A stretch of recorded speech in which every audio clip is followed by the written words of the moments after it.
Mark Angel said last year was one of the worst years in his life. According to him, he lost everything. All his money gone. Of course, you guys know Mark Angel now.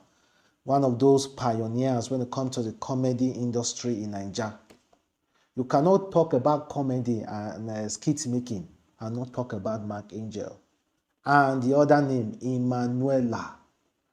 Those two were the savior of comedy in Nigeria back in the days.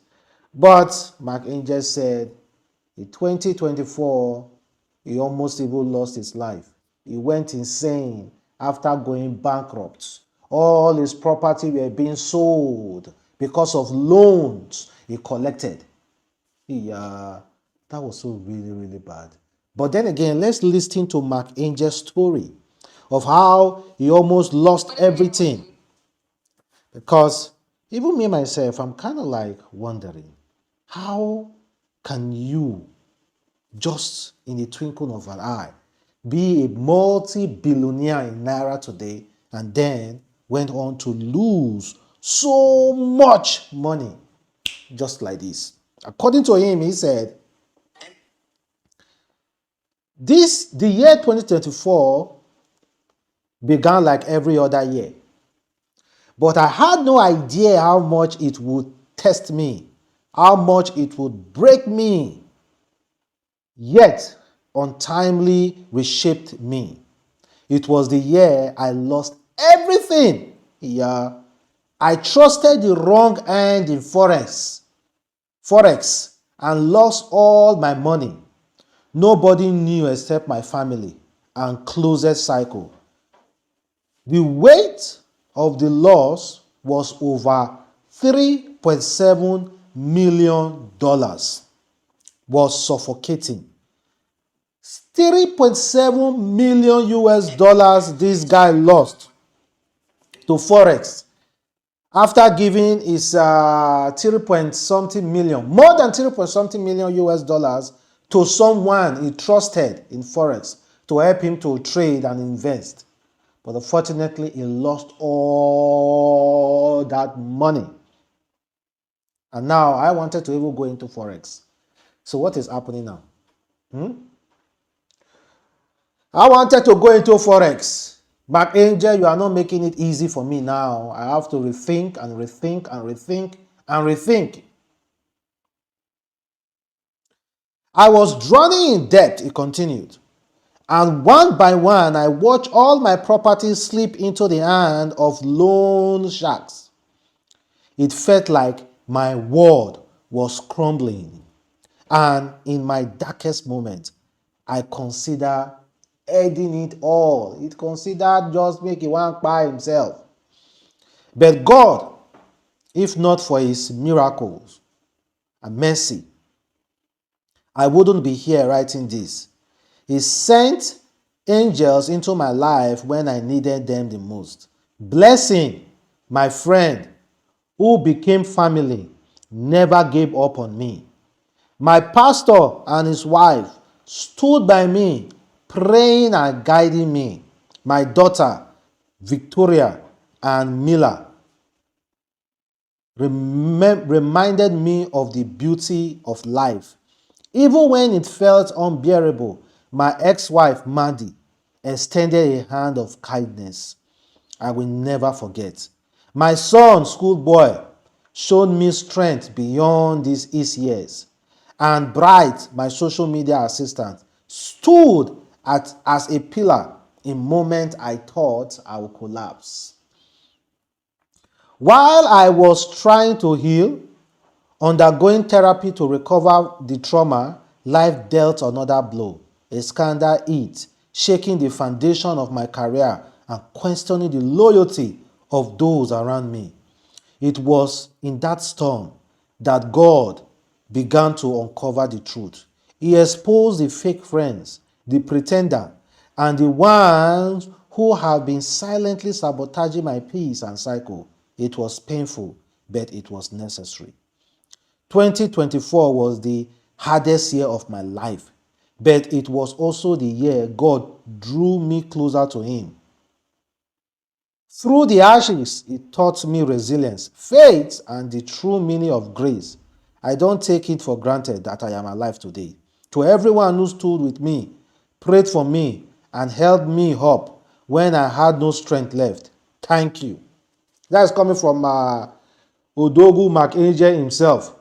But I will not continue speaking because I noticed one thing.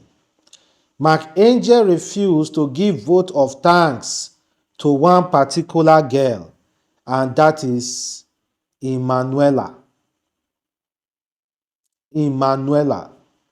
McAngel refused to give vote of thanks to Emanuela. And if you even check his social media page, Emanuela, you can hardly see Emanuela except this old photo. Except this old photo of Emanuela. But you can hardly see Emanuela here. Okay, look at Emanuela here. He didn't give vote of thanks to Emanuela. Emanuela wasn't there. Emanuela wasn't there to assist. Well, the people who stood by him though, and you know, McAngel has a lot of controversies surrounding his name about him swindling some of his crew member and talking ill about him. But I'm glad he's okay. I'm glad it's okay. Losing how much? 3.7, more than 3.7 million US dollar to Forex trade. Whoa. So you don't pack all the money into Forex trade like that? How was that even possible? I think this guy need to give us a clear instance, definition of how it was possible to lose 3.7 million US dollars on trading. How you to enter the trade?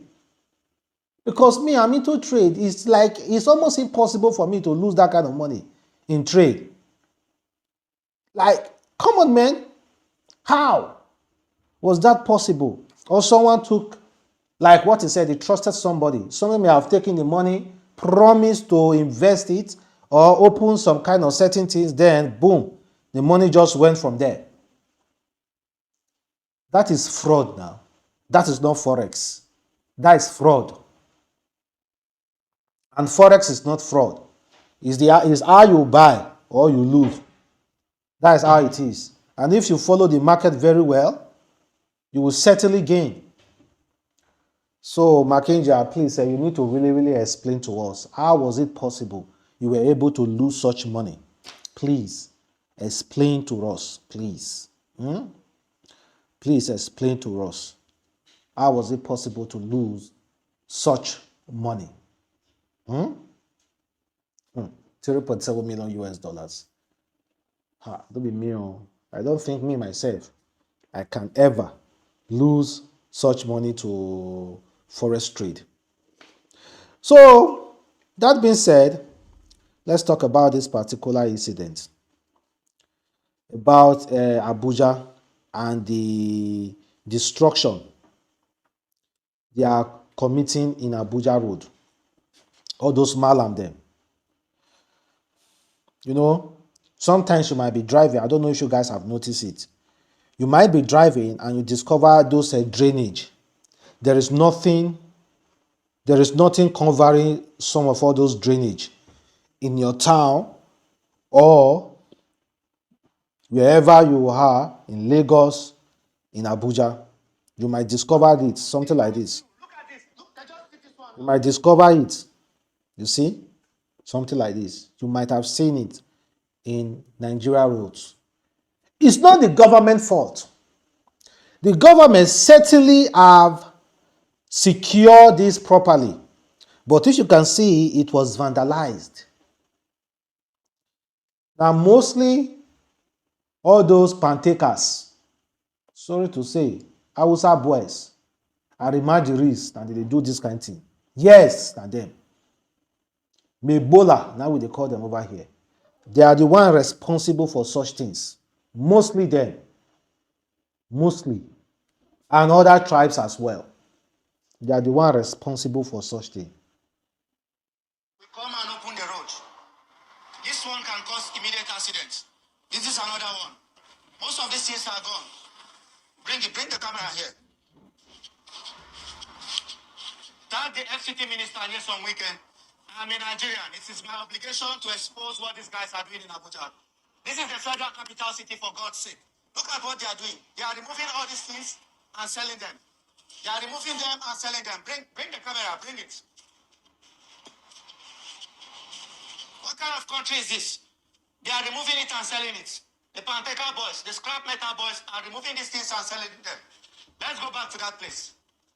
At the center of the road, somebody will just come and remove all these things that are for the sewage system. Tag anybody you want to tag.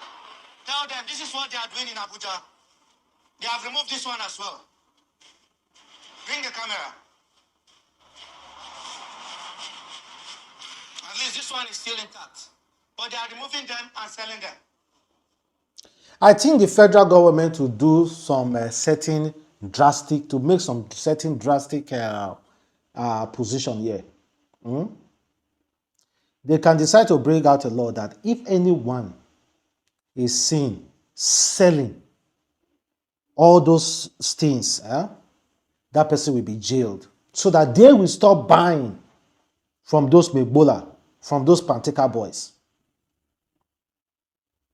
So that they will stop buying from those Panteca boys.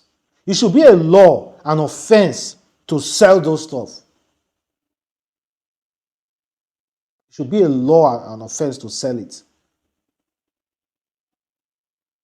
And I think there are some certain punishment for such things, like capital punishment for such offenses. Such offenses deserve capital punishment. Honestly speaking, because somebody can easily just have an accident and the person maybe is carrying his family, that person and his entire family will just lose their life. So all those certain criminality should incur capital punishment. Capital punishment, no two ways about it. If being caught red-handed, capital punishment straight up. Because some of you do not deserve to be in this world. Okay, I'm going too far. So guys, thank you very much for watching the boy Adamslink. Catch you next time. Peace.